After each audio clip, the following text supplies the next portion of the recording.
L'affaire des paillotes à La Réunion. La situation est grave. Depuis un certain nombre d'années, il y a un peu de monde là qui installe à Zot, bord de mer.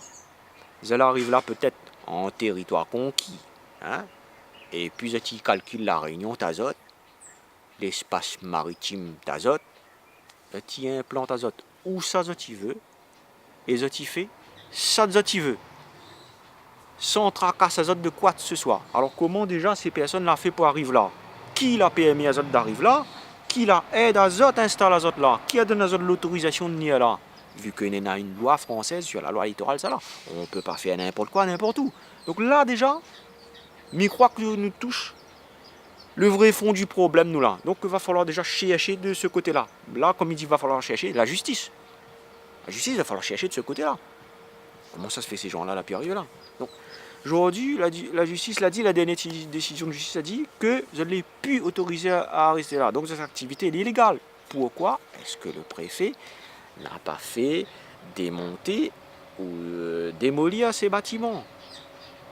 Donc lui aussi, lui, il est en faute, lui, Esther. Il ne faut pas jeter de la faute sur la population en disant oui, nous avons manifesté, il a eu de petits débordements. Il n'est pas bon. Parce que là, c'est eux qui fait ça, là. Et eux qui arrêtent deux réunionnais, eux qui mettent en garde à vue. Ils sont en train de tromper gravement les autorités. Parce que il ne peut pas accuser deux mondes d'avoir dégradé un bâtiment qui n'a rien à faire là, qui n'a pas lieu d'exister là et qui est illégal. Ils ont cassé quoi? Vu que c'est illégal. Ils n'ont pas cassé grand chose non plus. Allez, on va dire ça là. Abîmé une clôture, ils ont renversé 2-3 pots de fleurs, 2-3 chaises, ils ont cassé 2-3 planches. Il n'y a pas eu de très gros dégâts matériels.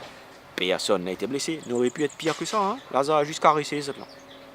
Et ce qu'il faut savoir, c'est que cette tournure-là, il prend une symbolique, à savoir que le bouc que la porte et la masse, finalement, qu'on réfléchit bien, vu que toute la population y soutient le mouvement, et bien, c'est pas lui tout seul la porte et la masse.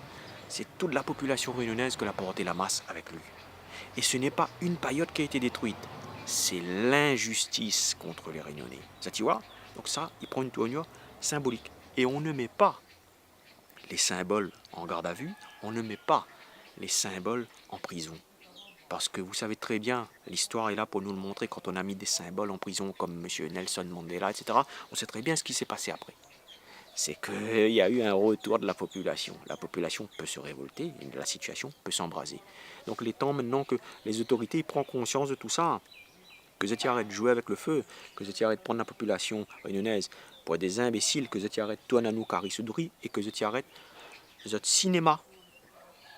Arrête, jette la faute sur nous. Nous les discriminer dans notre pays. Il fait des années nous subit les injustices. 42% de la population vit en dessous du seuil de pauvreté. Ça veut dire quoi? Ça veut dire que près de la moitié de la population réunionnaise, il vit en dessous du seuil de pauvreté. Si un patron de paillote est installé à lui par là, lui n'a le droit d'exercer son activité, il lui exerce, d'accord, mais qu'il embauche avant tout des réunionnais. Il faut que maintenant les solidaire avec la cause réunionnaise. Tu ne peux pas embaucher que les petits camarades de oreilles en priorité.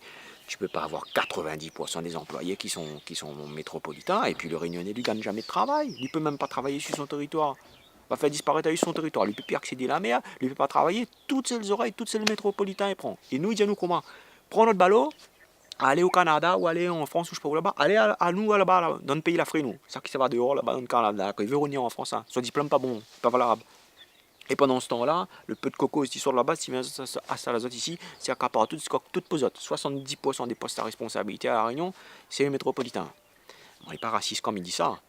Il faut arrêter de dire qu'à chaque fois qu'il y a un Réunionnais, il dénonce ces injustices, lui il est raciste. Parce que nous avons bien vu, avec ce qui s'est passé dernièrement, c'est plutôt les métropolitains, certains du moins, il a été raciste vis-à-vis des Réunionnais. Mais je crois même d'ailleurs que le député Ratenon a déposé une plainte contre quelqu'un que la traite à nous de singe et de paysan du singe. Et ce n'est pas les seuls propos racistes que moi l'a vu sur Internet, hein, puisqu'il y a quelqu'un d'autre, entre autres, la traite à nous de sale race ou de sale raciste, etc. Hein, elle a eu de multiples propos envers les Réunionnais comme ça. Voilà. Et là, Esther, nous voir les responsables de Payotte, c'est-ils sans pleurer parce que ça va perdre de 120 ans en plage, je sais pas quoi. Mais attends, il ne faut pas se tourner à nous un film à l'envers, hein. Comment est-ce qu'il peut perdre 120 ans d'emploi vu que là où vous êtes, les autres constructions sont illégales. Donc si vous venez travailler là, au travail est légal. Si on embauche des gens là, donc les gens viennent travailler légalement. Si le client lui vient consommer là, et bien lui participe à cette illégalité là. Donc on ne peut pas plaindre à où de dire que va perdre des emplois ou que la casse de paillotte, vu que de paillotte est illégale.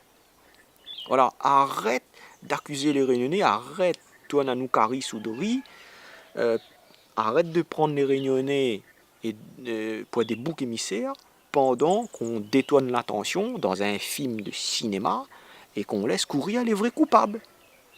Voilà, que justice soit faite. Si vraiment nous, dans un département français, qu'on a une loi respectable qui existe. Voilà. Maintenant, si la justice elle-même se met à soutenir les coupables, ben la justice elle-même, elle est coupable. À un moment donné, il faut arrêter le cinéma. Il relève de la responsabilité de la justice et de ceux qui ont autorisé l'implantation des paillotes de trouver des solutions quant au déplacement ou à la démolition des paillotes et de considérer les emplois concernés afin que personne ne soit laissé sur le côté.